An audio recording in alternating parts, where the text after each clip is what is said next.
धीरज जी 91 आप चलिए 100 प्लस आज संख्या चली जाएगी जिस हिसाब से मुझे लग रहा है।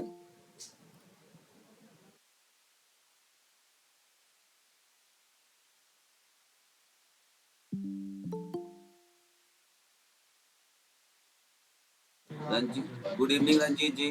गुड इवनिंग है सभी को।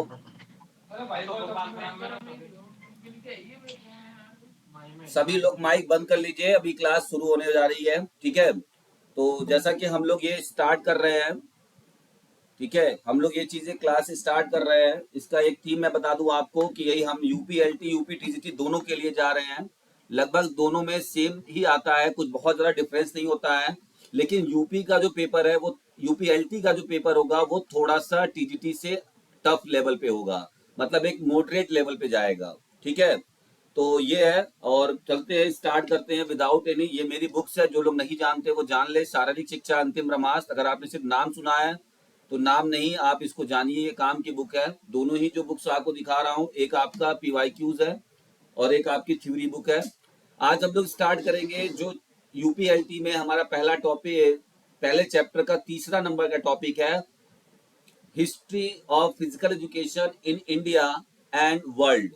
तो उसने वर्ल्ड की बात कही। ठीक है, तो पहले हम लोग वर्ल्ड की बात हिस्ट्री को पढ़ेंगे, उसके बाद हम लोग इंडिया की हिस्ट्री को पढ़ेंगे। ठीक है, तो स्टार्ट करेंगे हम लोग। तो यहाँ पर हमारा क्या लिखा है, डेवलपमेंट ऑफ फिजिकल। तो जो वर्ल्ड की बात होगी तो वर्ल्ड में फेमस जो हिस्ट्री है फिजिकल एजुकेशन की, वो सबसे ज्यादा फेमस जो है वो ग्रीस की रही है। ठीक है, इसको ग्रीक भी बोलते हैं हिंदी में, ग्रीस भी बोलते हैं, है ना। तो दोनों ही एक ही देश है। यूनान भी बोलते हैं, ये हिंदी में नाम है।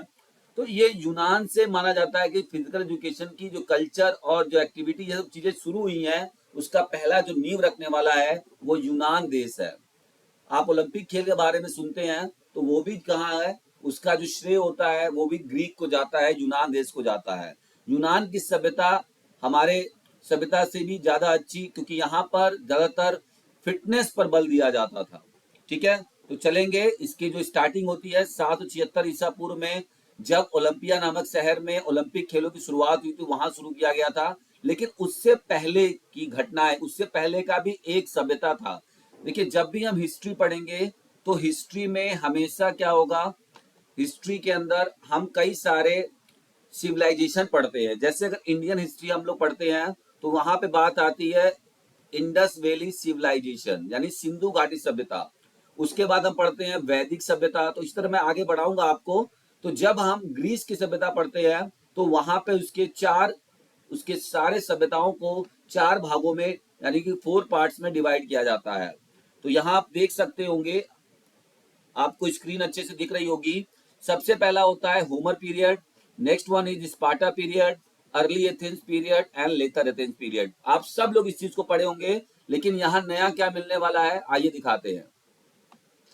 तो इसमें हमें बस दो बातों को हमेशा, मैं बस कोई भी एग्जाम में क्वेश्चंस करने से पहले थोड़ा सा वार्म अप होना जरूरी है। आप जानते हैं, आप खिलाड़ी सभी लोग हैं, तो वार्म अप के लिए थोड़ा सा थ्योरी में आपको बस 5 मिनट का थ्योरी में 5 से 7 मिनट की थ्योरी कंप्लीट कर दूंगा, ताकि अगर एग्जाम मतलब क्वेश्चन आए, डायरेक्टली क्वेश्चन नहीं लगा पाएंगे आप, तो इसलिए एक बार इसको देख लीजिएगा। तो होमर पीरियड सबसे पहला काल शुरू हुआ था ग्रीस में। इसमें दो रचनाएं थी। एक महान कवि जिसका नाम होमर था, उसने लिखी थी इलियड और ओडेसी। ठीक है, दो चीजों का। और इस समय लोगों का जो लक्ष्य था वो man of action and man of wisdom था। ठीक है, फ्यूनरल गेम होता था उस समय, जो कि पेट्रोकुलस भगवान के सम्मान में मनाया जाता था। ठीक है, इस बात पे ध्यान देंगे, फ्यूनरल गेम्स वहां पर होता था। ये देखिए, उस समय का आता है अगला काल जिसको कहते हैं स्पार्टा पीरियड। स्पार्टा पीरियड का जो रूल्स रेगुलेशन था वो बहुत ज्यादा डिफिकल्ट था। क्यों डिफिकल्ट था कि उस समय अगर कोई अस्वस्थ बच्चा, यानी कि अनहेल्दी बच्चा अगर वहां जन्म लेता था, क्योंकि वहां पर यही था कि बच्चा जन्म लेगा और उसकी ट्रेनिंग होगी, एक क्रमबद्ध शिक्षा प्रणाली होगी जिसको एगो कहा जाता था, सिस्टमैटिक एजुकेशन सिस्टम होता था वहां पे, जिसको कि एगो कहा जाता था। अगर बच्चा अनहेल्दी पाया जाता था तो उसको टाइगेट्स नामक पहाड़ी से देखिए इस तरीके से फेंक दिया जाता था। माँ कितना भी है, माँ पर कोई अधिकार नहीं है। देख रहे थे, ये जो सैनिक वहां पे होते थे नगर के, इस मतलब इतना रूल था वो, तो बहुत ज्यादा एक तरीके से ऑटोक्रेटिक रूल था। ठीक है, वहां पे कैसा रूल था, अगर कभी क्वेश्चन पूछा जाए कि स्पार्टा में कैसा रूल था, तो ऑटोक्रेटिक रूल था। इस बात पे ध्यान देंगे, क्वेश्चन आ सकता है। आगे बात करेंगे कि स्पार्टन पीरियड को क्लासिकल एज भी कहा गया था। वहां का सबसे पुराना जो सभ्यता थी वो क्लासिकल एज स्पार्टन पीरियड को बोला गया। और एक सिस्टम होता था, जब बच्चा जन्म लेगा तो क्या करेगा, कैसे करेगा, ये पहले से इन्होंने सिस्टम बना रखा था। उस सिस्टम को उस भाषा में, ग्रीक और यूनान की भाषा में उस समय एगोग कहा जाता था। इस बात पे ध्यान देंगे। देखिए, डिक्टेटरशिप का जमाना था, तानाशाह का प्रचलन था, तानाशाह था, ठीक है। तो ये चीज आप ध्यान देंगे, ठीक है ना। तो स्टार्ट करेंगे हम लोग। एक बार कुछ हमारे साथी भी छूटे हुए हैं, मैसेज आ रहा है मुझे, बस उनको भी ले लेते हैं साथ में।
ये अजय कौन है? कृपया माइक बंद कर लीजिए।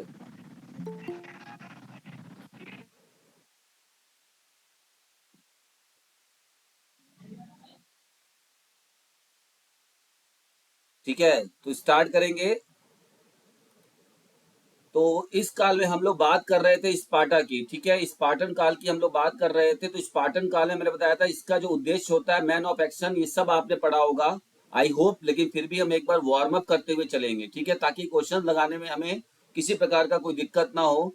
एगो शिक्षा पद्धति मतलब जो एक सिस्टमैटिक एजुकेशन सिस्टम था वहां पर, ठीक है, उसके जो पर्यवेक्षक होते थे, सुपरवाइजर होते थे, कि बच्चा जिसको जो काम या जो सिस्टम दिया गया है वो उसके हिसाब से काम कर रहा है कि नहीं कर रहा है, तो उस चीज को हम, उसको हम जो सुपरवाइजर को हम पेडोनोमस के नाम से जानते थे।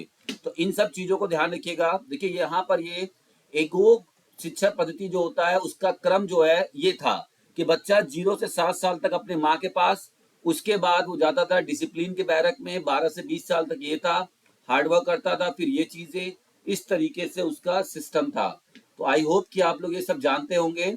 अब आता है अर्ली एथेंस काल। अर्ली एथेंस काल को, पूर्व एथेंस काल में बहुत सारे टूर्नामेंट, आपका जो ओलंपिक गेम्स है वो इसी काल में स्टार्ट हुआ था। जितने भी खेल थे ओलंपिक, पाइथियन, है ना, स्टीमियन, नीमियन, ये सारे खेल इसी काल में आए थे। आगे बढ़ते हैं और देख लेते हैं। इस यहां पर आपको दो बातें ध्यान देनी है कि पेलेस्ट्रा कहा जाता था किसको, रेसलिंग, रेसलिंग स्कूल को पेलेस्ट्रा कहते थे, जहां पर वो चीजें थी। और कैडेट कॉप्स मतलब जो सीक्रेट कॉप्स होते थे या पुलिस टाइप का काम करते थे उनको एफीबाई कहा जाता था। इस बात पे ध्यान देंगे। आगे बढ़ते हैं। जो इंपॉर्टेंट है, देखो इस काल में पान हैंडलिंग नामक का फेस्टिवल होता था, ये इंपॉर्टेंट है। यहाँ से एक क्वेश्चन आपके एग्जाम में बन सकता है। Olympic games, Pythian games, Isthmian game और नीमियन गेम्स, ये चार चीजें होती थी, ठीक है। हम लोग इसको थोड़ा सा ध्यान देंगे और बहुत ज्यादा जरूरत नहीं है। जो इंपॉर्टेंट चीजें हैं मैं वही आपको बताऊंगा। इसमें से आप देखिए, हालांकि सारा चीज आपको पढ़ना चाहिए इसमें से। तो फिर यहाँ पे कुश्ती और मुक्केबाजी की एक मिश्रित खेल होती थी इस काल में, जिसको पेनक्रेशन कहा जाता था, ठीक है। और इस काल में कीचड़ स्नान, मड बाथ भी फेमस था। अब आते हैं पान हैंडलिंग फेस्टिवल का इंपॉर्टेंट पॉइंट्स हम लोग देखते हैं। और हमें जो याद रखना है एग्जाम पॉइंट ऑफ व्यू से, उसको ध्यान रखना। एक नंबर आपका ये ग्रीक की हिस्ट्री से आएगा, इस बात पे आप ध्यान रखिएगा। ग्रीक की ये चारों पीरियड, जो चारों काल में पढ़ा रहा हूं, यहाँ से एक नंबर पक्का आपका बनेगा। वो क्या बनेगा ये आपको पढ़ना है, तभी आप समझ पाएंगे, ठीक है। तो यहाँ पर ओलंपिक गेम्स स्टार्ट हुई थी। हमको याद रखना है कि क्या क्या क्या रखना है। ऐसे तो आप पढ़ेंगे तो किताबें कभी खत्म नहीं होंगी। किताबें कभी खत्म नहीं होंगी, ज्ञान का कोई अंतिम चीज नहीं, चरण नहीं होता है, लेकिन फिर भी मैंने छोटे से शब्दों में, छोटे से ब्लॉक में इन चीजों को कवर करने की कोशिश किया हुआ है। ओलंपिक खेल जो होता है वो गॉड ज्यूस के सम्मान में होता है, और गॉड ज्यूस को हम आकाश देवता के रूप में देखते थे वहां के लोग। और जो ओलंपिक गेम होता था वो एक जो पर्वत है ओलंपस माउंटेन, वहां पर होता था। जीतने वाले खिलाड़ी को जैतून के पत्ते का बना हुआ मुकुट मिलता था। और जो मेन इवेंट था वो फुट रेस। आपको बता दे कि पहले 11 एशियन ओलंपिक खेलों में फुट रेस ही एकमात्र इवेंट था, सिर्फ एक इवेंट था 11। सोच लीजिए कि 44 साल तक ये लोग सिर्फ और सिर्फ फुट रेस ही आयोजन कराते जाए गए। 4 साल पे होता था, 11 खेलो, 11 बार यही हुआ, तो 44 ईयर्स तक आप यही चले गए। ठीक है, नेक्स्ट हम बात करेंगे पाइथियन गेम्स। पाइथियन गेम्स क्या है? अपोलो भगवान के सम्मान में होता था। ठीक है, अपोलो भगवान के सम्मान में होता था। और अपोलो भगवान को वो लोग सूर्य देवता की श्रेणी में भी मानते थे।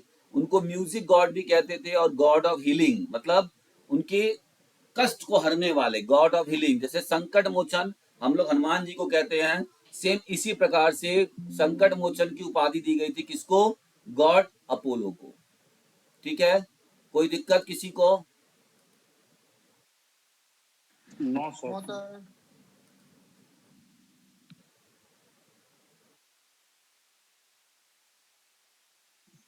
No sir. ठीक है, माइक ऑफ कर लीजिए, हम लोग स्टार्ट करेंगे, फिर आगे थोड़ा सा इसी पे बहुत स्लो नहीं चलेंगे, मेन मेन पॉइंट्स आपको बता देंगे। ठीक है, यही पर पॉइंट देखिए याद रखना है जो इम्पोर्टेंट है।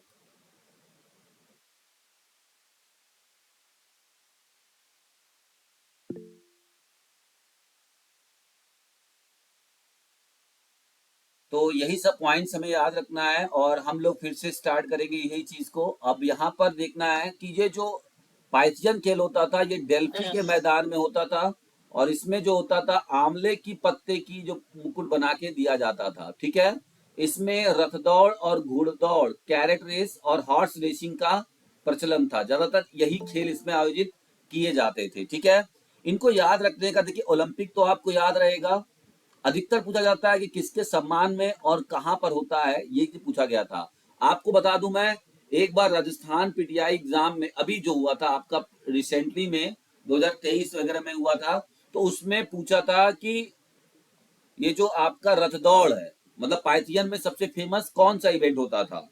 तो ये जो रथ दौड़ है ये होता था। आपको किसी भी किताब में ये नहीं मिलेगा, आप उठा के देख सकते हैं। आगे हम बात करेंगे स्टीमियन खेल।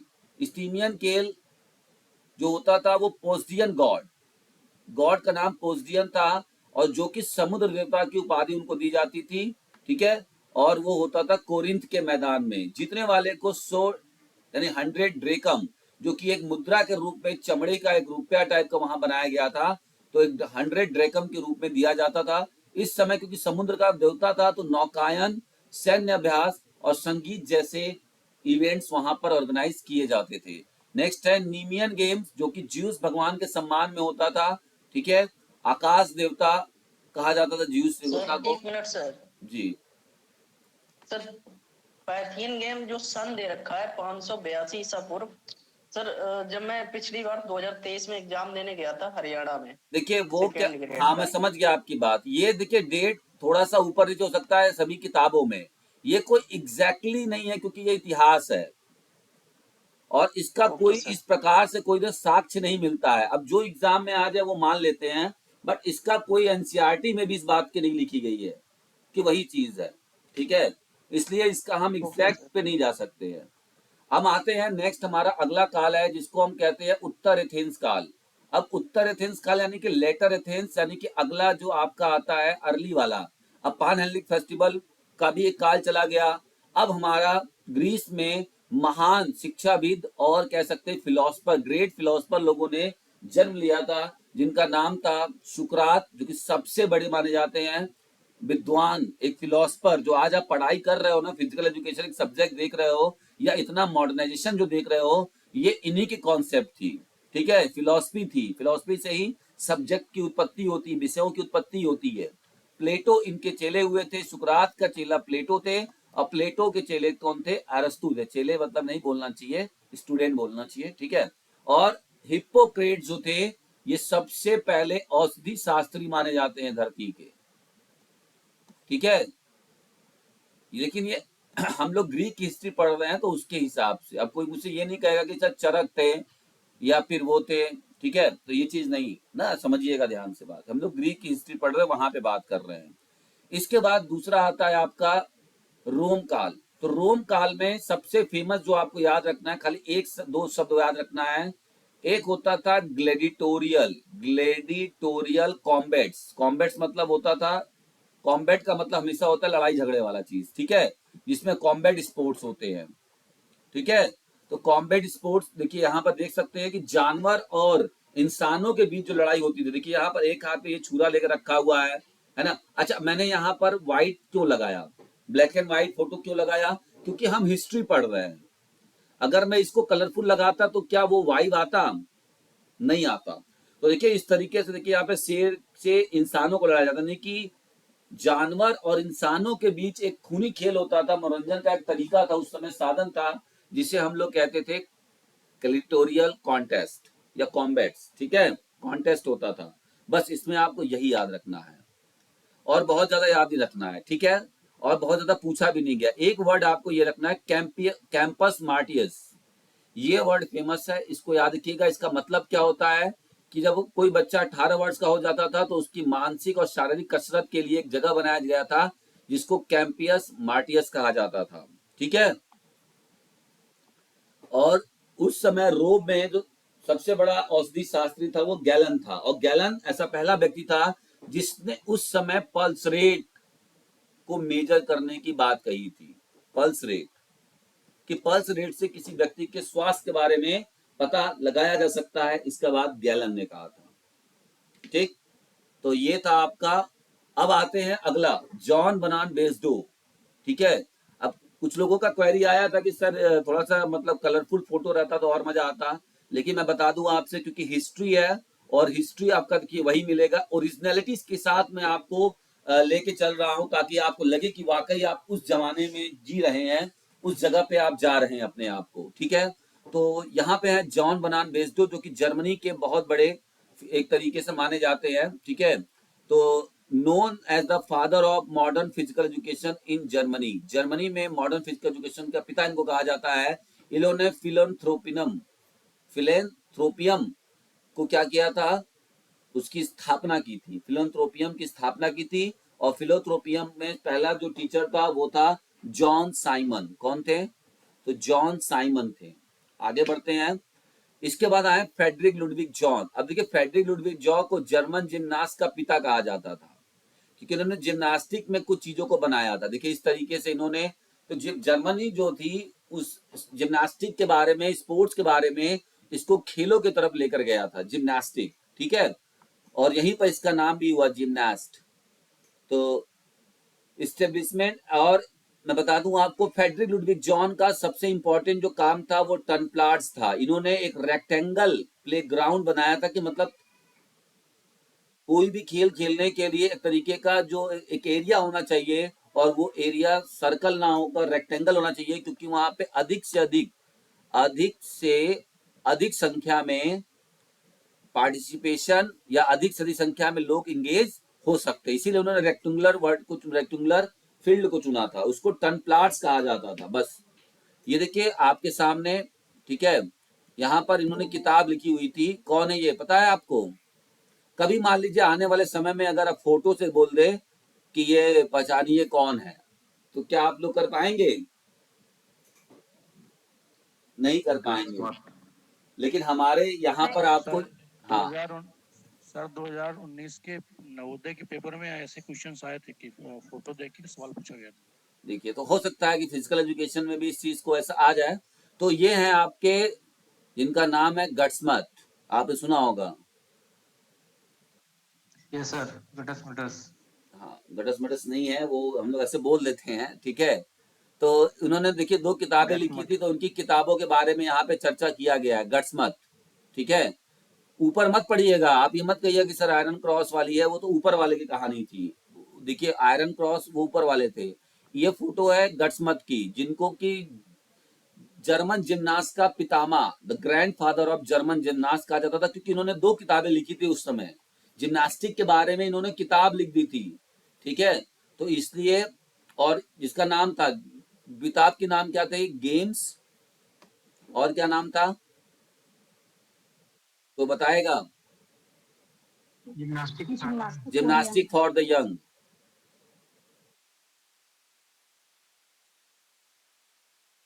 जिमनास्टिक फॉर द यंग, ठीक है। ये देखिए किताब का भी मैं सर आपको दिखा दिया, ये इनकी किताबें हैं। हाँ सर यहाँ पे क्वेश्चन पूछा जाता है, जर्मन जिम्नास्टिक पर पुस्तक किसने लिखी, तो उसमें किसका नाम आएगा? यहाँ देख लीजिए ना, अभी मैं दिखा रहा हूँ आपको। इन्होंने जिम्नास्टिक पार्ट को देने के लिए खुली हवा में, ये तो अन्य तथ्य है। जिम्नास्टिक को शिक्षा मान्यता इन्होंने दिलाई थी, तो ये अन्य तथ्य है। गेम्स है और जर्मन जिम्नास्ट है, ये तो इन्होंने ही लिखी थी, 2 किताबें मैंने बताई थी। जर्मन जिम्नास्ट, हाँ सिर्फ क्वेश्चन था सर, हरियाणा में सर जर्मन जिम्नास्ट पर पुस्तक किसने लिखी थी, तो ऑप्शन था लुडविग जॉन और गट्समथ, और दो नाम और थे, तो उसमें आंसर माना है उन्होंने गट्समथ। लेकिन गट्समथ। जो प्रीवियस ईयर पेपर में देख रहा हूँ तो उसमें गौरव जी लुडविग जॉन थोड़ा का सा, नाम है।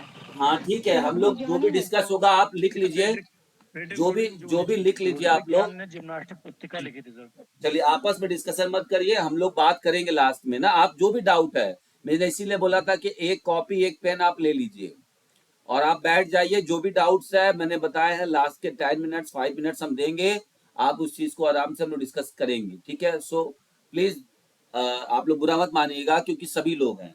आगे चलते हैं हम लोग, ठीक है। अब हम आते हैं स्वीडन के इतिहास पे। स्वीडन में 2 लोगों ने सबसे अधिक काम किया था, पर हेनरिक लिंग ने और जालमर लिंग ने, ठीक है। ये इनके पुत्र ही थे, पिता के काम को पुत्र ने ही आगे बढ़ाया। देखिए ये है पर हेनरिक लिंग का फोटो और ये है जालमर लिंग का फोटो, लेकिन उल्टा लग रहा है, नहीं लग रहा है कि पिता ये है पुत्र ये है, नहीं, लेकिन ऐसा नहीं है, ठीक है। तो पर हेनरिक लिंग ने क्या किया था, कुछ नई चीजों को लाया था। जालमर लिंग ने बहुत अच्छा काम किया था। क्या किया था इन्होंने, जो आप लोग एक नाम सुनते हैं, ड्रिल, ड्रिल नाम सुना आपने, फिजिकल एक्टिविटी जो हम लोग कराते हैं, ड्रिल कहते हैं ना, ड्रिल है ये। इस शब्द की जो उत्पत्ति है वो जालमर लिंग ने ही की थी।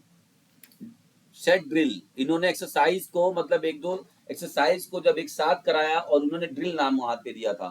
और बता दूं इनके बारे में कि इन्होंने तकरीबन 2000, मतलब पीटी एक्सरसाइज का मतलब इस तरह मूवमेंट होना चाहिए, 2000 स्केच बनाए थे, क्योंकि उस समय वैसा कुछ था भी नहीं, है ना। फोटो वोटो तो उस समय कुछ था ही नहीं ऐसा। आपकी वॉइस बहुत कम आ रही है। अच्छा, और किसी को भी दिक्कत है इस तरह का?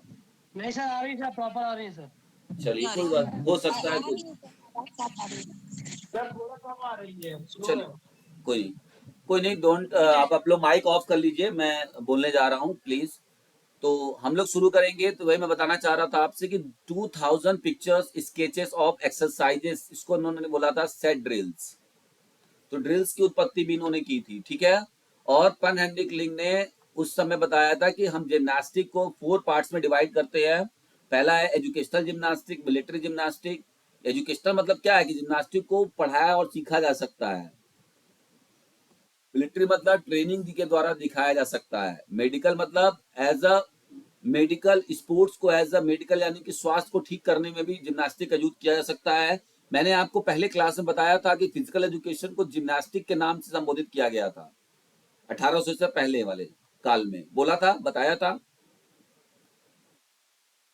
ठीक है। तो आगे बात करेंगे। और एक होता है एस्थेटिक और आर्टिस्टिक जिम्नास्टिक। एस्थेटिक का मतलब होता है अपने आप को सुंदर और अच्छा दिखाने के लिए भी जिम्नास्टिक का इस्तेमाल किया जाता है। तो अब आते हैं डेनमार्क में। डेनमार्क में जो है वो फ्रेंच नेस्गाल है। ये कौन है? फ्रेंच नेस्गाल, ठीक है, बहुत इंपॉर्टेंट है फ्रेंच नेस्गाल, ठीक है। क्योंकि इन्होंने क्या किया था, फ्रेंच नेस्गाल ने एक नींव डाली थी, पुनर्जागरण बनाया था शारीरिक शिक्षा का डेनमार्क में। 7 से 14 वर्ष के बच्चों के लिए ये शारीरिक शिक्षा अनिवार्य किया था, ठीक है। फ्रेंच नेस्गाल इनका नाम है। इसको हम देख सकते हैं, डेनमार्क के हैं, जनक माने जाते हैं डेनमार्क में शारीरिक शिक्षा के। 1874 में एक राइफल क्लब की स्थापना हुई थी जिसमें फिजिकल एक्टिविटी कराई जाती थी। आगे बढ़ेंगे हम लोग, बहुत ज्यादा नील्सबर्ग, इसी डेनमार्क में ही आता है ये नाम, याद रखिएगा, इन्होंने बहुत इंपॉर्टेंट रोल प्ले किया था। अब आते हैं इंडियन हिस्ट्री पे। तो इंडियन हिस्ट्री में अब हम उसको पढ़ेंगे तो सबसे पहले आता है सिंधु घाटी सभ्यता, ठीक है। तो सिंधु घाटी सभ्यता को हम लोग स्टार्ट करने वाले हैं। उससे पहले मैं थोड़ा सा देख लूं कि क्या हमारे मित्र दोस्त कुछ लाइन में है या नहीं है, कोई बात नहीं है। आप जितने लोग हैं बने हुए हैं, अब बस बहुत मजा आने वाला है। थोड़ा सा इसलिए प्रॉब्लम हुआ है कि देखिए थ्योरी बिना पढ़े मैं आपको डायरेक्टली क्वेश्चन नहीं कराऊंगा, ठीक है, क्योंकि बहुत जरूरी है वार्म अप, है ना, आप भी इस बात को समझते होंगे। चलिए तो अब चलते हैं हम लोग और फिर से शुरू करते हैं अपना। तो अब हम थोड़ा सा इंडियन हिस्ट्री को देखेंगे। इंडियन हिस्ट्री में सबसे पहले जो होती है, देखिए इंडियन हिस्ट्री को समझने के लिए इसको 2 से 3 पार्ट में बांटना पड़ेगा, एंशिएंट हिस्ट्री इंडिया की और मॉडर्न हिस्ट्री। तो एंशिएंट में हम लोग ये सब पढ़ेंगे जिसमें हम सिंधु घाटी सभ्यता के बारे में बात में लिखने का सर बता दें कैसे थ्योरी लिखना है। अभी देखिए हम आपका प्री तैयारी कर रहे हैं, डायरेक्ट आप मेंस पे क्यों चले गए? मेंस की क्लास अभी नहीं चल रही है, मेंस के लिए अलग बताया जाएगा।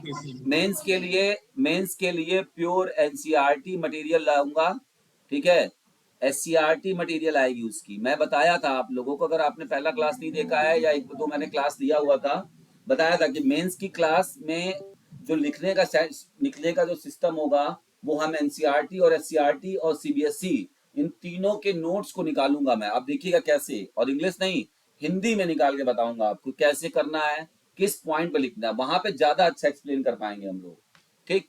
तो इसको समझ लेते हैं। ये हमारा इंडस वैली सिविलाइजेशन में थोड़ा सा स्पोर्ट्स के नाम पर या मूवमेंट्स के नाम पर नृत्य होता था, इसीलिए इसको लिखा गया है। वैदिक काल में योगा का थोड़ा प्रचलन आया था, सूर्य नमस्कार और प्राणायाम की बात आई थी, इसलिए हम लोग वैदिक सभ्यता में पढ़ते हैं फिजिकल एजुकेशन इंडिया में। महाकाव्य काल में तो एक से एक योद्धा आए थे जिसमें रामायण और महाभारत हुआ था, आप सभी जानते हैं। और जितना भी सैनिक कलाएं हैं ये सब फिजिकल एजुकेशन का पार्ट है। आगे बढ़ते हैं। ऐतिहासिक पूर्व हिंदू काल में आप जान रहे थे मल्ल युद्ध का बहुत ज्यादा प्रचलन था, धावन की प्रतियोगिताएं थी, भाला होता था, प्रक्षेपण, ठीक है, गोला फेंकना, ठीक है, इस सब चीजों का प्रचलन था। इसके बाद नालंदा काल में भी क्या होता था, नालंदा काल में कुमार गुप्त ने पाटलिपुत्र में इसकी स्थापना करवाई थी, नालंदा विश्वविद्यालय की। इसमें तकरीबन 600 विद्यार्थी शिक्षा के साथ साथ शारीरिक शिक्षा को भी सीखते थे। और इस काल में सूर्य नमस्कार और प्राणायाम और कुश्ती जैसी धनुर्विद्या वगैरह तक्षशिला में पूछा जाता है ये क्वेश्चन कि तक्षशिला विद्यालय या तक्षशिला किसके लिए प्रसिद्ध था, तो धनुर्विद्या के लिए प्रसिद्ध था। इसे थोड़ा बहुत ध्यान देंगे, आप लोग पढ़े भी होंगे, है ना। तो मुस्लिम काल में क्या था, मुस्लिम काल में देखिए मुर्गों का मुकाबला, ये वाला प्रचलन ज्यादा आ गया था, कबूतरबाजी, ये सब चीजें एक तरीके से फैशन और मनोरंजन का एक हिस्सा बन गई थी, ठीक है। इसके बाद देखिए हम लोग बात करेंगे मॉडर्न में। तो मॉडर्न में यानी 1750 से लेके 1947 तक, ठीक है, इसके साथ है। तो बहुत ज्यादा मैं नहीं बताऊंगा इसमें, जो इम्पोर्टेंट है बस आप वही ध्यान दीजिएगा। तो 1882 में भारतीय शिक्षा आयोग इंडियन एजुकेशन कमीशन आया, जिसमें क्या हुआ, इसमें ये हुआ कि इन्होंने शारीरिक शिक्षा को मान्यता दी कि शारीरिक शिक्षा भी एक शिक्षा का भाग है, बस ये वाला मान्यता आया, ठीक है। डूरंट कप 1888 में इंपॉर्टेंट है, इसको देख लीजिएगा।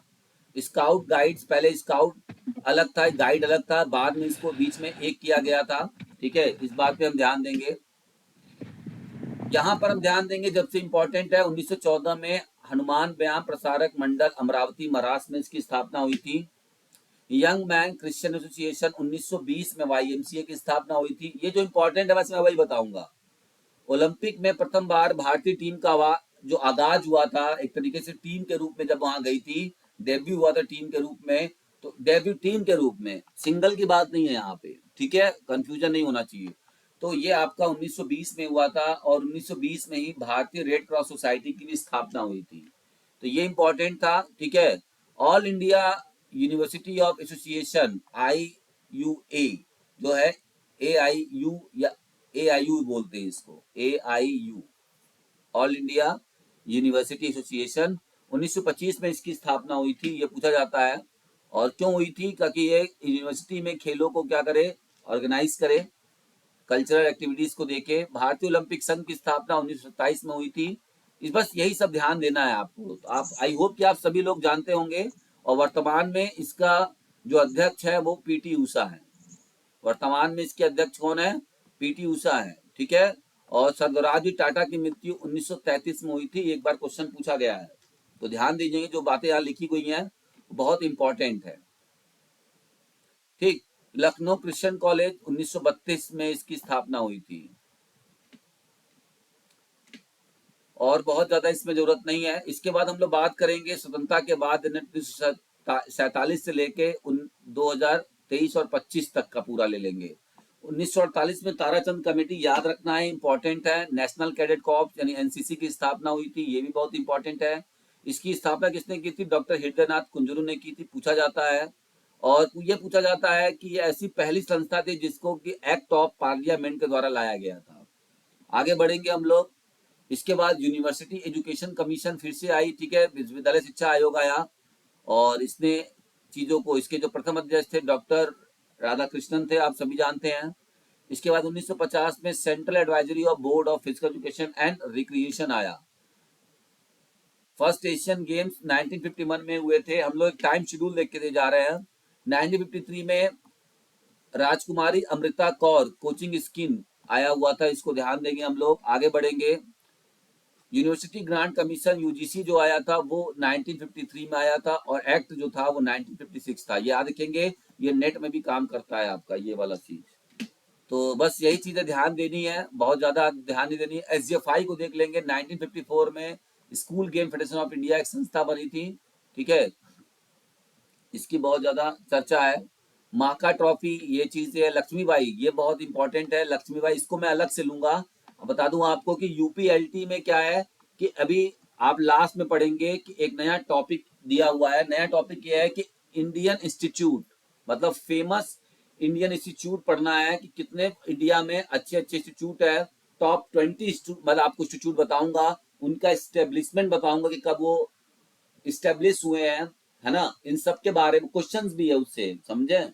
तो बढ़िया बढ़िया इंस्टीट्यूट जो फिजिकल एजुकेशन का है उसमें टॉप 10 लिखा होगा। आप देखेंगे टॉपिक अगर फर्स्ट चैप्टर में, तो लास्ट टॉपिक दिया हुआ है कि आपको टॉप इंस्टीट्यूट बताना है इंडिया में फिजिकल एजुकेशन के। तो वहां हम लोग पढ़ेंगे इसको, इसलिए अभी मैं इसके बारे में बहुत ज्यादा डिस्कस नहीं करूंगा। यहाँ पे एडॉक इंक्वायरी कमेटी थोड़ा देख सकते हैं, ठीक है। Kunzru committee, national physical drive efficiency, Kaul and Kapoor, Netaji. पिछले बार आया था ये क्वेश्चन एलटी में 2018 में, कोल एंड कपूर कमेटी के बारे में, ठीक है। NSNIS भी है। ये सब हम आपको पढ़ाएंगे अभी ना, इंस्टीट्यूट वाला, इसलिए मैं बहुत ज्यादा इस पर ध्यान नहीं दे रहा हूँ, ठीक है। ऐसा मत सोचिएगा। एनसीईआरटी देखिए, यही है मेन। एनसीईआरटी मतलब है national council of educational research and training. ये 1961 में हुई थी। अब आप समझ लीजिए ध्यान से, इसमें क्या होता है, ये सिलेबस बनाती है एजुकेशन, मतलब क्या पाठ्यक्रम चलेगा, 1 में क्या चलेगा, 2 में क्या चलेगा, ये पाठ्यक्रम बनाने का काम करती है एनसीईआरटी, ठीक है। आगे बात करेंगे। All India sports MPEd course आया था 1963 में, है ना। तो ये सब चीजें आप देख सकते हैं, बहुत ज्यादा इसमें ध्यान नहीं देना है आपको। हाँ, दूसरा 1982 में फिर से एक 9th एशियन गेम्स हुआ था भारत में, इस बात पे ध्यान देंगे। अक्सर भूल जाते हैं, पहला याद है, दूसरा वाला जो इंडिया में वो याद नहीं रहता है। साउथ एशियन गेम्स हुआ था, ये भी देख लेंगे। आगे बढ़ते हैं।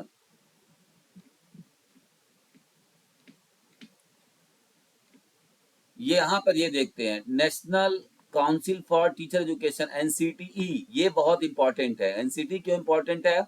एनसीटी इसलिए इंपॉर्टेंट है क्योंकि आपका जितना भी टीचर वाला कोर्स है, तो इसको जो मान्यता देती है वो एनसीटी देती है। इसीलिए करिए, आप देखा करिए, जो बीपीएड एमपीएड करेंगे तो एनसीटी अप्रूव्ड है कि नहीं। कई बच्चे मुझसे पूछते हैं, सर एमए फिजिकल एजुकेशन क्या वैलिड है? एनसीटी ने मान्यता नहीं दिया है, ठीक है। आगे बढ़ते हैं।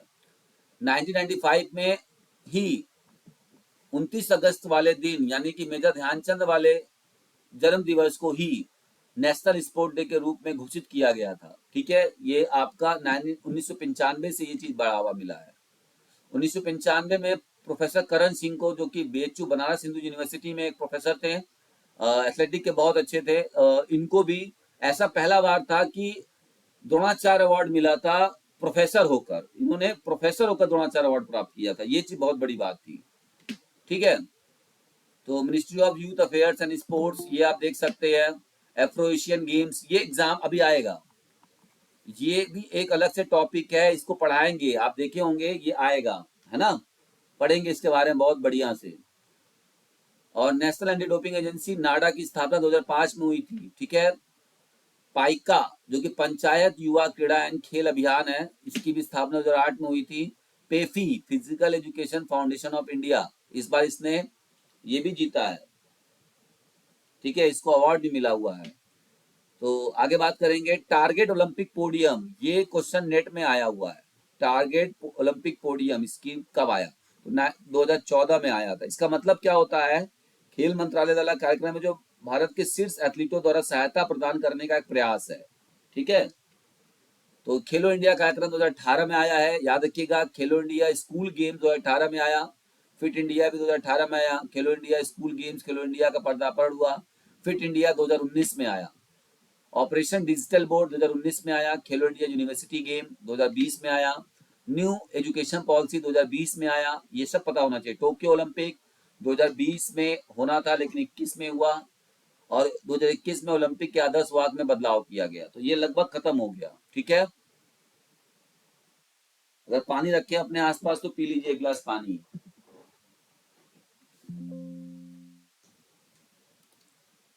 एक बार देखूं और कितने लोग हमारे क्लास में जुड़ना चाह रहे हैं। हालांकि बोरियत हुई होगी कुछ लोगों को, लेकिन सर मैं वीडियो नहीं देखना है। हाँ, नहीं सर, बहुत अच्छी क्लास है। सर वीडियो नहीं देखना है। वीडियो कैसा दिख रहा है मैम, रिफ्रेश करिए, नेटवर्क हो सकता है प्रॉब्लम। सर वीडियो नहीं दिख रहा है इधर। हमने तो स्क्रीन शेयर किया हुआ है, किसी और को दिक्कत है? दिख रहा है sir. No sir, fine sir, बढ़िया है सर, एकदम अच्छे से दिख रहा है। ठीक, नहीं दिख रहा है सर। चलिए अब हम लोग क्वेश्चंस पे आते हैं अपने। जिसको नहीं दिख रहा है वो फिर से रिज्वाइन कर ले।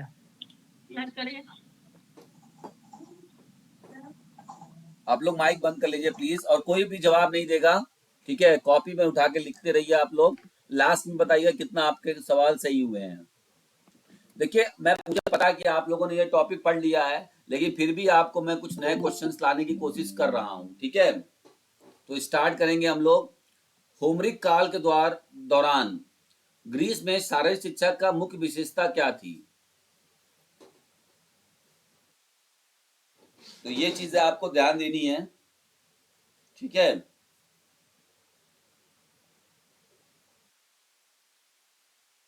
चलते हैं, इसको सॉल्व करेंगे।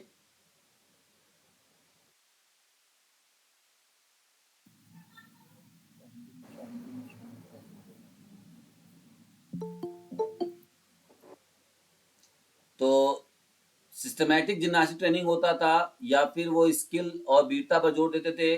ऑर्गेनाइजेशन ऑफ ओलंपिक गेम था, या combination of philosophy and physical education? ये दोनों था। What was the main characteristics of physical education in Greek during the Homeric period? अच्छा क्वेश्चन है, नया है कुछ।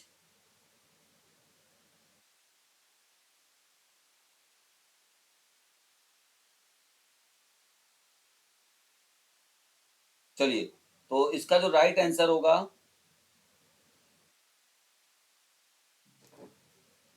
ऑप्शन नंबर 20 करेक्ट होगा यहाँ पर। ठीक है, युद्ध कौशल पर, यानी कि उस समय फिजिकल वगैरह पे ज्यादा जोर दिया जाता था। तो होमरिक काल जो 800-700 ईसा पूर्व में ग्रीस काल में शारीरिक शिक्षा का मुख्य उद्देश्य युद्ध के लिए तैयारी और वीरता का विकास का था। स्पार्टा काल में शारीरिक शिक्षा का मुख्य उद्देश्य क्या था?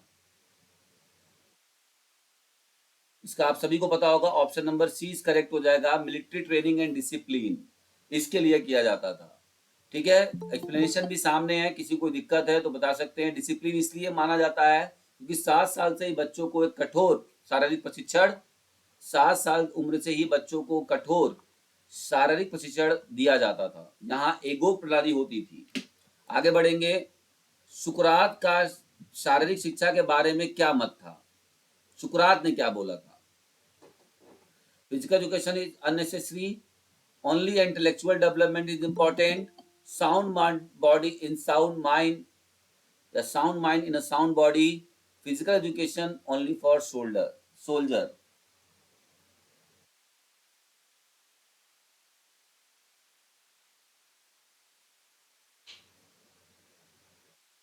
अब देखिए आप लोग कहेंगे कि सर यहाँ पर हमने प्लेटो पढ़ा था, अरस्तु पढ़ा था, और आपने यहाँ पर हमें सुकरात ही बता दिया, है ना। अब तो और कंफ्यूजन हो गया था। ऐसा नहीं है, फिलोसफर है तो सिंपल इसको निकालेंगे, थोड़ा सा बनाया था मैंने इसको ज्यादा वैसा नहीं लेंगे, ठीक है। तो सुकरात ने भी स्वस्थ मन और स्वस्थ शरीर की बात की, जितने भी फिलोसफर थे, चाहे अरस्तु हो, चाहे प्लेटो हो, चाहे सुकरात हो, सब ने यही बात कही थी कि जब तक आपका दिमाग स्वस्थ नहीं होगा, तो आपका जब शरीर स्वस्थ नहीं होगा तब तक आपका दिमाग स्वस्थ नहीं हो सकता। तो इसको बहुत ज्यादा लाइटली नहीं लेंगे। आगे बढ़ते हैं। हिप्पोक्रेट्स ने शारीरिक शिक्षा के क्षेत्र में क्या योगदान दिया था?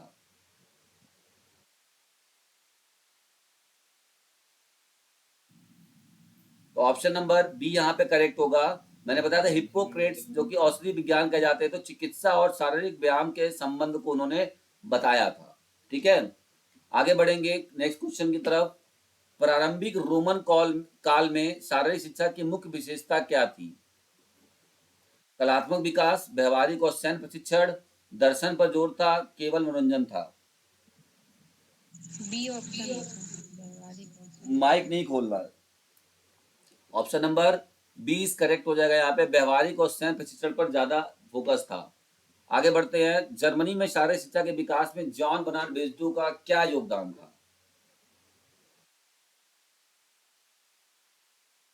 तो इसका जो राइट आंसर होगा that is option number B. मैंने बोला था ना कि फिलैंथ्रोपिनम याद रखिएगा, ये पूछा जाता है। तो जॉन बर्नार्ड बेजडो ने क्या किया था? फिलैंथ्रोपिनम स्कूल की स्थापना की थी। आगे बढ़ेंगे, ठीक है। फिलैंथ्रोपियम स्कूल को शामिल करना इंक्लूडिंग फिजिकल एजुकेशन, इसमें फिलैंथ्रोपियम स्कूल में लाया था इन्होंने। और डेसू में, डेसाऊ यहाँ लिखा है लेकिन डेसू में फिलैंथ्रोपियम स्कूल की स्थापना की थी 1724-1790 तक ये थे जॉन बर्नार्ड बेजडो। आगे बढ़ते हैं। क्रिस्टोफर फेडरिक गट्समथ, ठीक है, का मुख्य योगदान क्या था? तो ऑप्शन नंबर 20 करेक्ट था। जिम्नास्टिक फॉर द यंग जो पुस्तक इन्होंने लिखा था, उस पर इसका सबसे ज्यादा फेमस चीजें थी, इनका मुख्य योगदान था। आगे बात करेंगे नेक्स्ट क्वेश्चन की तरफ। डॉक्टर कार्ल डायम, इनका नाम सुना होगा आपने, ये जर्मनी से संबंधित हैं, डॉक्टर कार्ल डायम। और डॉक्टर कार्ल डायम मैं बता दूं आपको कि 1936 का जो बर्लिन ओलंपिक हुआ था, ठीक है, जिसमें इंडिया ने हैट्रिक ओलंपिक मेडल जीता था, उसको इन्होंने कंप्लीट करवाया था, है ना। और जिस तरीके से उस समय का माहौल था कि जर्मनी में जाके मतलब खेल कर जर्मनी को हराना, ये बहुत बड़ी चीज थी।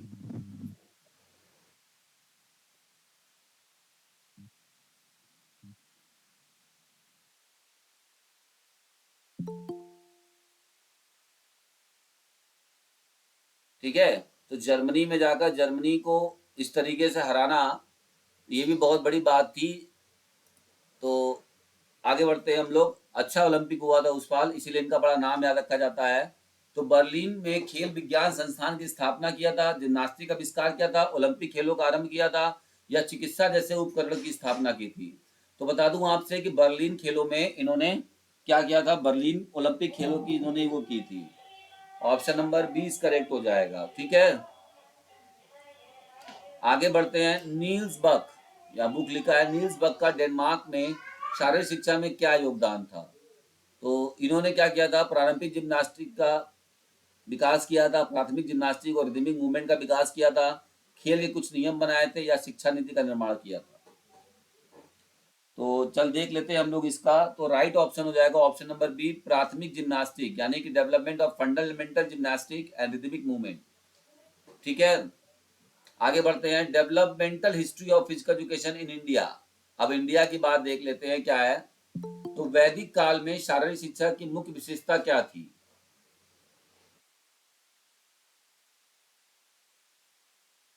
तो वैदिक काल में क्या था? केवल धार्मिक शिक्षा थी, योग, धनुर्विद्या, घुड़सवारी भी था, केवल कृषि कार्य था, या व्यापारिक गतिविधियां थी? तो ऑप्शन नंबर बी यहाँ करेक्ट हो जाएगा। ठीक है, आगे बढ़ेंगे। ऐतिहासिक काल में, यानी कि जो हिस्टोरिकल पीरियड था, ऐतिहासिक काल में भारत में शारीरिक शिक्षा की स्थिति कैसी थी? What was the status of physical education in India during the historical period? तो हिस्टोरिकल पीरियड में कैसी थी आपको बताना है। तो पूर्णतः समाप्त हो गई थी एजुकेशन सिस्टम, या उस समय गुरुकुल चलते थे, या रॉयल फैमिलीज पर ज्यादा जोर दिया जाता था, या कोई सिस्टम नहीं था। तो ऑप्शन नंबर बी यहाँ करेक्ट हो जाएगा। ऐतिहासिक काल में भारत में शारीरिक शिक्षा की स्थिति गुरुकुल शिक्षा की थी, मतलब वहां पे उस टाइम। आगे बढ़ेंगे। राजपूत काल में शारीरिक शिक्षा की मुख्य विशेषता क्या थी? Only arts and culture, education of bravery, welfare, warfare skills and valour, मतलब वीरता, युद्ध कौशल, शौर्य की शिक्षा होती थी। राजपूत काल में क्या शिक्षा, कैसी शिक्षा थी ये बताया जा रहा है। केवल धार्मिक शिक्षा होती थी या व्यापारिक गतिविधियों का शिक्षा दी जाती थी? ठीक है, ऑप्शन नंबर 20 करेक्ट हो जाएगा यहाँ पर। आगे बढ़ेंगे। एक्सप्लेनेशन देख सकते हैं, जिसको दिक्कत होगा पीडीएफ भेज देंगे, एक्सप्लेनेशन देख लीजिएगा। नेक्स्ट हम बात करेंगे मुस्लिम काल में भारत में शारीरिक शिक्षा पर क्या प्रभाव पड़ा। ठीक है, अगर मुस्लिम काल जब आया तो फिर शारीरिक शिक्षा पर कैसा प्रभाव पड़ा? पूर्ण रूप से समाप्त हो गई थी शारीरिक शिक्षा, या नई खेल गतिविधियों का प्रवेश हुआ था, या कोई प्रभाव नहीं हुआ था, या केवल धार्मिक शिक्षा का प्रभाव हुआ था? माइक ऑफ कर दीजिए।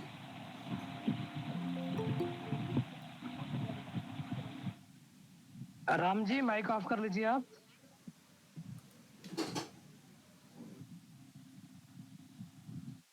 अभी इसके बाद देखिए हमारा आने वाला है मेन क्वेश्चन। अभी तो सिंपल क्वेश्चन चल रहा है ना।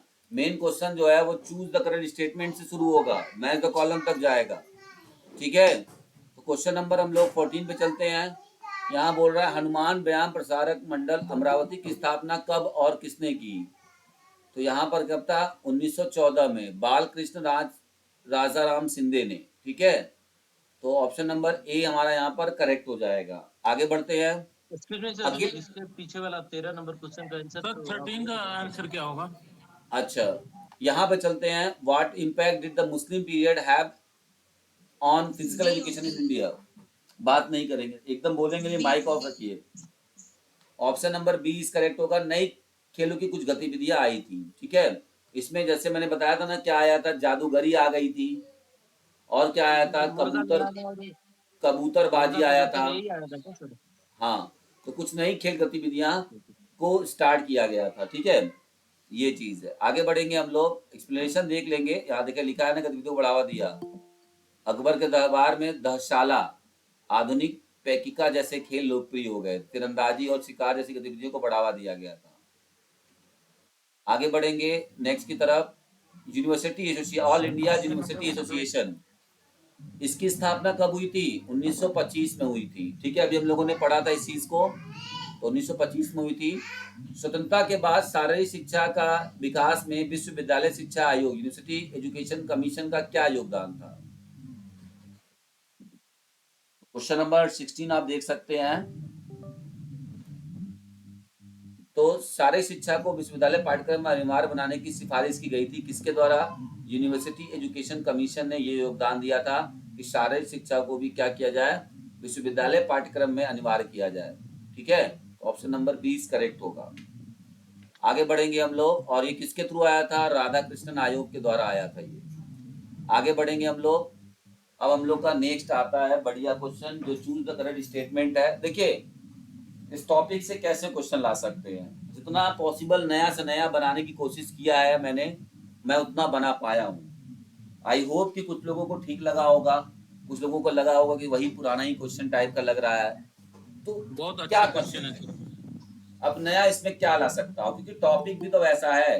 अभी आप देखिएगा आगे जब आप पढ़ेंगे ना, जैसा जैसा अच्छा टॉपिक आएगा उतने बढ़िया बढ़िया आपको लगेंगे। ठीक है, तो सबसे पहले हम लोग बात करेंगे इसमें चूज द करेक्ट स्टेटमेंट की बात कर लेते हैं।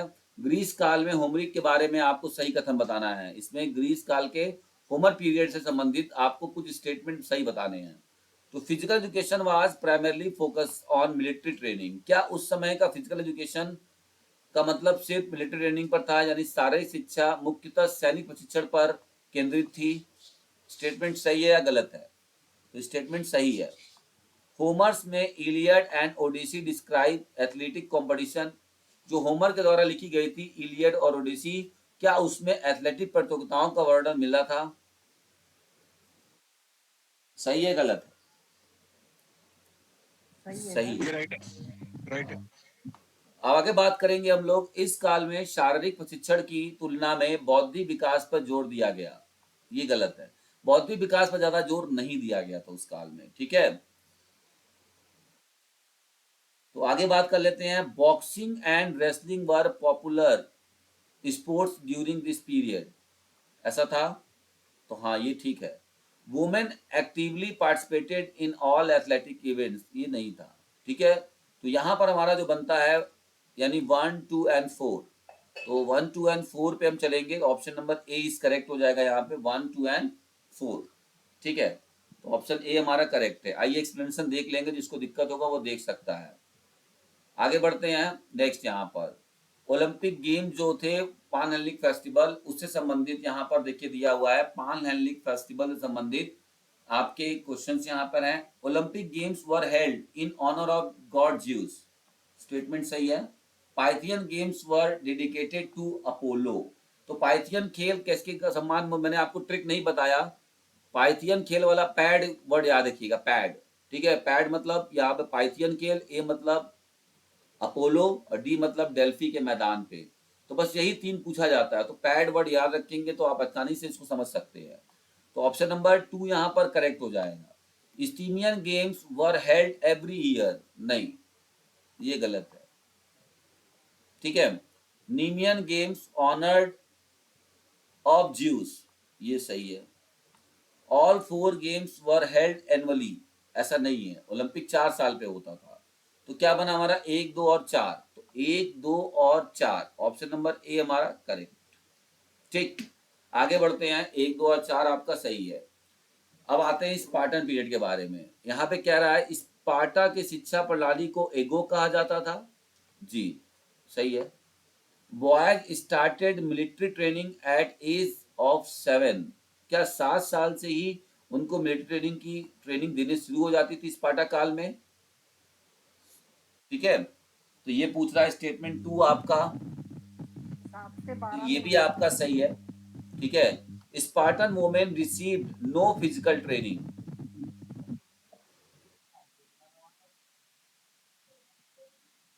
क्या स्पार्टन वुमेन कोई भी फिजिकल ट्रेनिंग रिसीव नहीं करती थी? ऐसा नहीं है, फिजिकल ट्रेनिंग करती थी। ठीक है, उस तरह का मतलब इनके लिए ओगोक सिस्टम में नहीं था, लेकिन ये करती थी। ठीक है, नेक्स्ट हमारा है physical education focused on creating strong warriors, क्या फिजिकल एजुकेशन उस समय सिर्फ एक मजबूत योद्धा बनाने के लिए था? सॉरी,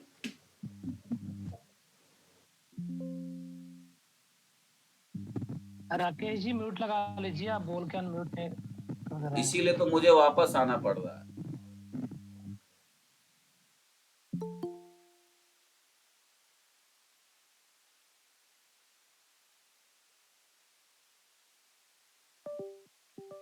ठीक है, तो ये हमारा हो गया। नेक्स्ट हमारा था intellectual education was given equal importance as a physical training, ऐसा नहीं था। इसमें इंटेलेक्चुअल एजुकेशन की ज्यादा बात नहीं कही जाती थी, फिजिकल ट्रेनिंग को ज्यादा महत्व दिया जाता था। ठीक है, तो 1, 2, 4 यहाँ भी आपका वही बन रहा है, ऑप्शन नंबर ए। ठीक है, इस चीज को ध्यान दे देंगे। 1, 2, 4 आया आपका नेक्स्ट।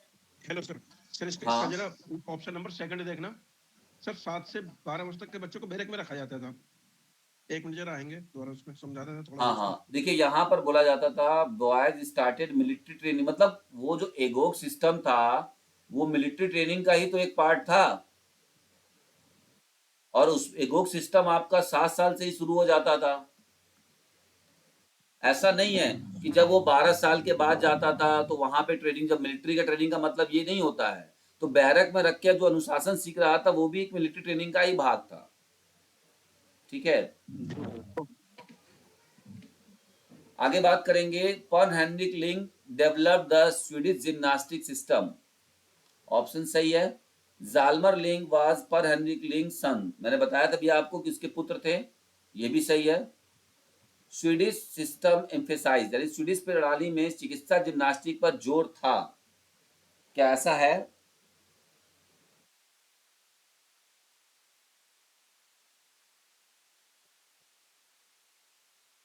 जी सर।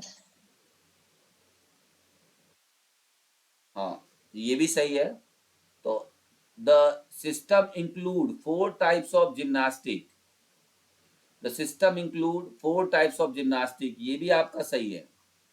ठीक है, अब पांचवा क्या कह रहा है? पांचवा कह रहा है कि स्वीडिश जिम्नास्टिक केवल शक्ति प्रदर्शन पर नहीं, ये गलत है। तो आपका कितना यहाँ पर स्टेटमेंट सही हुआ? 1, 2, 3 और 4।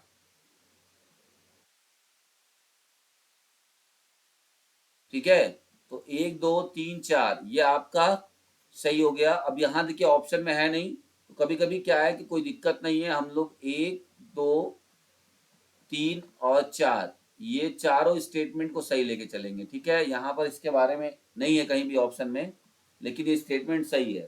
तो इस तरह के क्वेश्चंस आप में आपको पूरे मार्क्स मिलेंगे। चलते हैं नेक्स्ट क्वेश्चन की तरफ।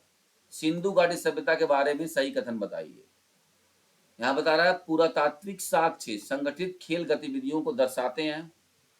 क्या ऐसा था कि जो कुछ पुरातात्विक साक्ष्य मिले थे वो ये बताते थे कि सिंधु घाटी सभ्यता में भी कुछ खेल होते थे?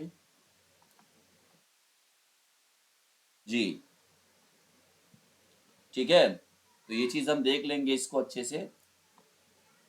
इसके बाद नेक्स्ट है swimming pools were found in Harappa city, ऐसा था? Yes sir. हाँ, सही है। नेक्स्ट है great bath of Mohenjodaro suggest water sports, Mohenjodaro का महान स्नानागार जल खेलों का संकेत देता था? नहीं, वाटर स्पोर्ट्स का कुछ नहीं था वहां। No evidence of physical activity exist, मतलब उस समय कोई भी फिजिकल एक्टिविटी जैसा कोई प्रमाण नहीं मिलता सिंधु घाटी में, क्या है सही है? गलत है, मिला था प्रमाण कि होता था, जैसे डांसिंग वगैरह जैसा नृत्य वाला नर्तकी मूर्तियां जो मिली थी आपका नटराज वाली, तो वो भी तो है, और दीवारों पे चित्र बनाए गए थे कुछ ऐसे मूवमेंट्स के, तो इसका मतलब कि होता था। तो डांसिंग यानी कि नर्तकी की मूर्ति कलात्मक और शारीरिक संस्कृति को दर्शाती है, ये सही है पांचवा। तो अब आपका क्या बनता है? 1, 2 और 5। तो 1, 2 और 5 कहाँ है? Option number A is correct हो जाएगा। ठीक है, चलते हैं आगे की तरफ। क्वेश्चन नंबर 6, नालंदा काल के बारे में सही कथन बताइए। Nalanda university had provisions for physical education, क्या नालंदा विश्वविद्यालय में शारीरिक शिक्षा की व्यवस्था थी? हाँ थी। क्यों थी? क्योंकि प्राणायाम और सूर्य नमस्कार करना वहां इंपॉर्टेंट था। ठीक है, तो इसका मतलब, और बाकी तक्षशिला इसके बाद जो था वो वहां भी आपका था, तो इसका मतलब ये चीजें सही हैं। ठीक है, इसके बाद हम बात करेंगे, नेक्स्ट बोल रहा है student came from various countries to study, क्या नालंदा विश्वविद्यालय में बाहर के भी लोग आके शिक्षा प्राप्त करते थे? यस, ऐसा था नालंदा में। वहां पर केवल धार्मिक शिक्षा दी जाती थी? नहीं, ओनली नहीं, ऐसा नहीं था। द विश्वविद्यालय 5वीं से 12वीं सदी तक अस्तित्व में था, क्या ये एक्सप्लेनेशन सही है? यस, विश्वविद्यालय जो था वो 5वीं सदी से 12वीं सदी तक अस्तित्व में था। उसके बाद वहां पे बताया था ना, उसकी लाइब्रेरी में उसने आग लगा दिया था, है ना? इतनी किताबें थी कि 6 महीना तक सिर्फ उस लाइब्रेरी से धुआं निकलता रहा। आप सोचिए कितनी किताबें थी, नहीं तो आज इंडिया कहाँ होता। फिजिकल एक्टिविटीज वर कंसीडर्ड अनइम्पॉर्टेंट, यानी शारीरिक गतिविधियों को अनावश्यक माना जाता था, ऐसा नहीं है, इंपॉर्टेंस था वहां पर। तो 1, 2, 4, तो ऑप्शन नंबर ए आपका करेक्ट हो गया। ठीक है, आगे बढ़ेंगे। क्वेश्चन नंबर 7, बोर तो नहीं हो रहा है? ऐसा तो नहीं लग रहा है कि सर हम लोग यही एक कराते जा रहे हैं? अब देखिए हिस्ट्री जैसा पार्ट है, क्वेश्चंस आपको ला के सही दे है रहा सर, हूं। सही है। लेंगे तो पढ़ाई नहीं हो पाएगी। अब देखिए, टीचर बनना है तो आपको तैयारी करनी पड़ेगी, ठीक है। बस मुझे थोड़ा सा वही लग रहा है कि बोर्ड, स्मार्ट बोर्ड का व्यवस्था थोड़ा सा है, उसको करने हूँ मैं, है ना। स्मार्ट बोर्ड पे आपका क्लास होगा, कोशिश करूंगा जल्द से जल्द उसको मैं लाऊं। चलिए, तो यहाँ बात करेंगे हम कि 1750 से 1940 के बीच के कुछ स्टेटमेंट दिए हैं, आपको सही बताने की कौन से सही है कौन से गलत है। ब्रिटिश पीरियड में ये घटनाएं हैं, बतानी है। तो YMCA was established in Chennai in 1920, सही है, सही है। सही है सर, सही है। हनुमान व्यायाम प्रसारक मंडल वाज फाउंडेड इन अमरावती में हुआ था, ये भी सही है। India Olympic association was form during 1928, ये गलत है। 1928 में नहीं हुआ था, 1927 में हुआ था। British completely ban traditional Indian sports, सही है, ठीक है। ब्रिटिश क्या करते थे, अपने खेलों को ज्यादा बढ़ावा दिए थे और भारतीय पारंपरिक खेलों को बंद कर दिए। इसीलिए हमारे यशस्वी प्रधानमंत्री जी जो हैं वो फिट इंडिया के तहत और पारंपरिक खेलों को, इंडिजीनियस गेमों पे ज्यादा महत्व कर रहे हैं, आपने देखा होगा, ठीक है।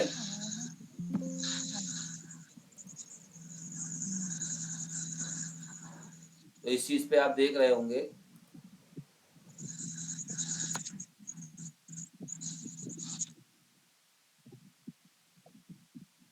चलिए आगे बढ़ते हैं हम लोग, और आगे और देख लेते हैं। बस लास्ट कुछ 7-8 क्वेश्चन और होंगे। तो 1 2 3 यहाँ बता रहा है 7 नंबर पे, ये गलत है सर कैसे? ऑप्शन 5वां सर गलत है ना सर? हाँ, ये 5वां गलत है। सर 1925 है ना सर? हाँ, ये 1925 होगा, ये बताया नहीं मैंने, ये 1925 होगा, ठीक है। 5वां गलत है ना। तो ये आपका हो गया।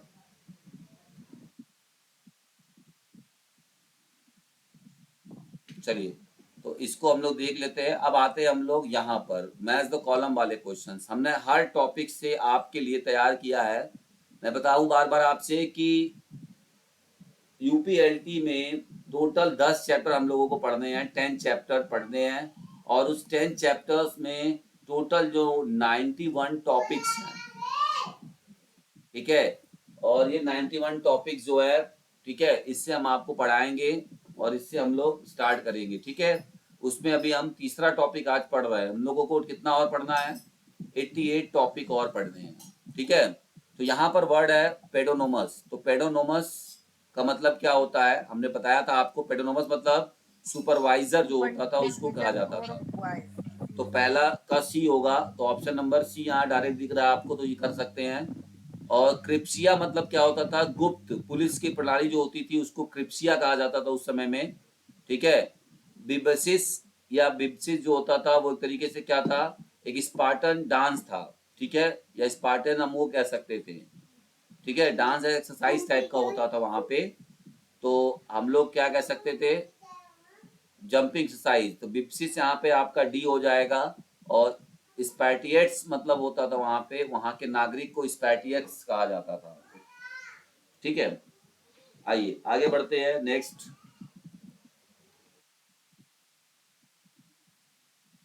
एथेंस वाली बात हो गई। अब स्पार्टा के बाद एथेंस का है।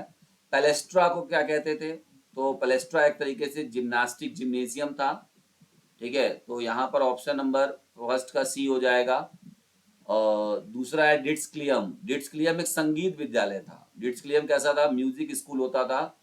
और टॉक्सोटक्स क्या था? एक आर्चरी ट्रेनिंग का जो होता था उसको हम टॉक्सोटक्स कहते थे। और जिम्नेजियम यानी कि व्यायामशाला होती थी। इसी से ही जिम निकल कर आया है। मॉडर्न में हमने क्या किया कि हमने नाम इसका छोटा कर दिया, हमने जिम्नेजियम को जिम कर दिया। क्यों? क्योंकि हम लोग हर चीज को छोटा कर देते हैं निक नेम बुलाने के चक्कर में, है ना। जिम्नेजियम को जिम, आप अच्छे अच्छे जिम वालों से पूछेगा कि जिम्नेजियम का जिम का पूरा नाम क्या है या क्या क्या कहते हैं, नहीं बता पाएंगे, गारंटी दे रहा हूँ। पिंकू जी म्यूट कर लीजिए आप। मैं बोल रहा हूँ बी ऑप्शन होगा। चलिए, तो यहाँ पर हम लोग बता दिया आपको कि इस तरीके से हमारा option number C is correct हो गया यहाँ पर, ठीक है। दूसरे का डी है, नहीं सर सर ये फर्स्ट का गलत बी हो गया, ऑप्शन। ये गलत हो गया है, ठीक है। हमको लग रहा है मैच द कॉलम सही नहीं है, ये जो मैंने बताया है इसको आप सही कर लीजिएगा। तो पहले का हमारा क्या हो जाएगा, सी, और दूसरे का हमारा क्या हो जाएगा, दूसरे का हमारा हो जाएगा ए। हाँ पहले का बी होगा सॉरी, या पहले का बी बी होगा, होगा। सॉरी, ये मैं इधर थोड़ा सा देखने लगा।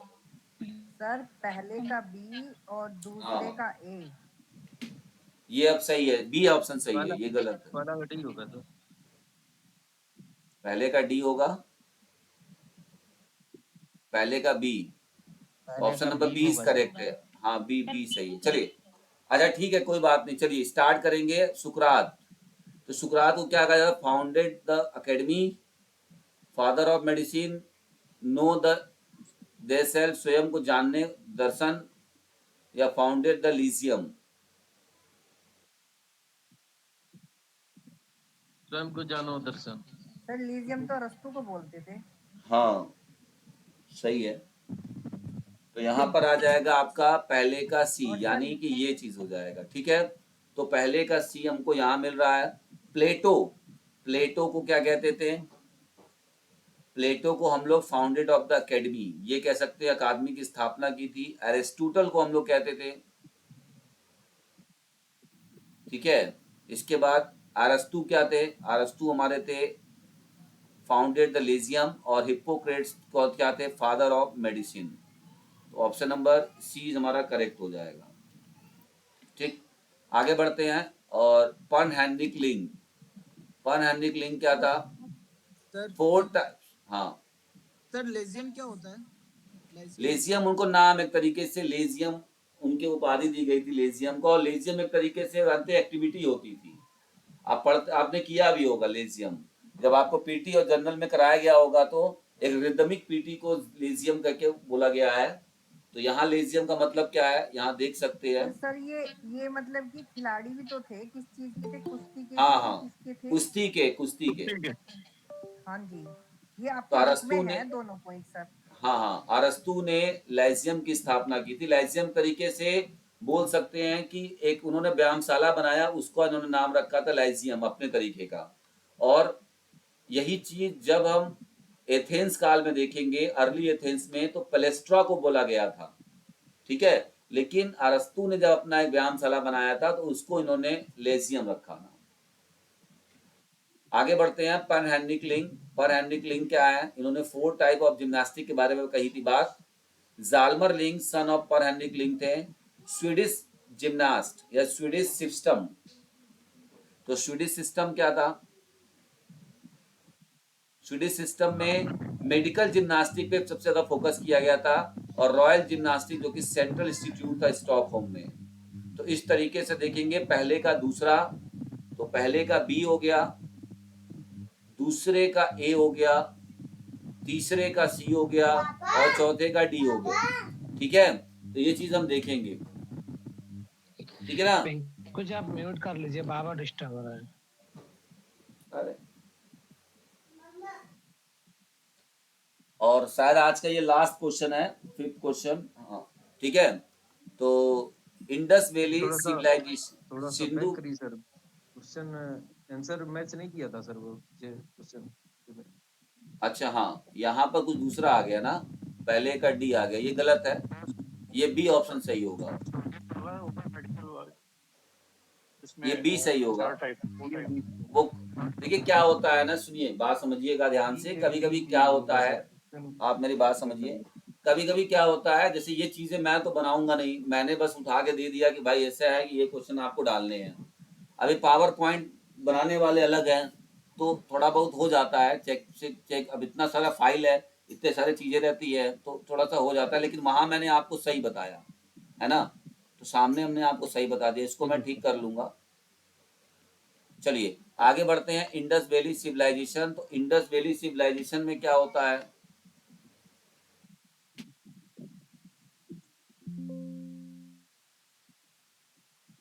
इंडस वैली में मूर्ति मिले थे। तो इंडस वैली सिविलाइजेशन में आप जान रहे हैं क्या है? इंडस वैली सिविलाइजेशन में क्या था? डांसिंग थी, डांसिंग गर्ल स्टैचू मिली थी। वैदिक पीरियड में वैदिक लिटरेचर मिले थे। एपिक पीरियड में रामायण और महाभारत हुआ था, और नालंदा में इंटरनेशनल यूनिवर्सिटी थी। तो ये आपका बना है पहले का बी, दूसरे का ए, तीसरे का डी और चौथे का सी। तो पहले का बी, दूसरे का ए, सी। ये तो ऑप्शन नंबर सी कहाँ है? बी है ना। आप यहाँ मत देखिए, इधर देखिए बी, ठीक है। तो आई होप कि आप लोगों को क्लास अच्छी लगी होगी, और कोई बात नहीं है, आप लोग बहुत ज़्यादातर आप लोगों ने इतना देर मेहनत किया हमारे साथ और सीखा। अभी हम लोगों की बहुत अच्छी अच्छी टॉपिक आने वाली है। जब चैप्टर 2 शुरू होगा ना, तो आप देखिएगा कि बहुत बेहतरीन टॉपिक आने वाला है। पहला चैप्टर थोड़ा सा ऐसे टॉपिक है कि हम पढ़ते इतने वो हो गए हैं, फिर भी हम लोगों को थोड़ा सा वो लगता है, लेकिन कोई बात नहीं है। आई होप कि आपकी क्लास आपको अच्छी लगी होगी, और किसी प्रकार का कोई सजेशन है तो आप बताइए, और इसमें क्या किया जा सकता है।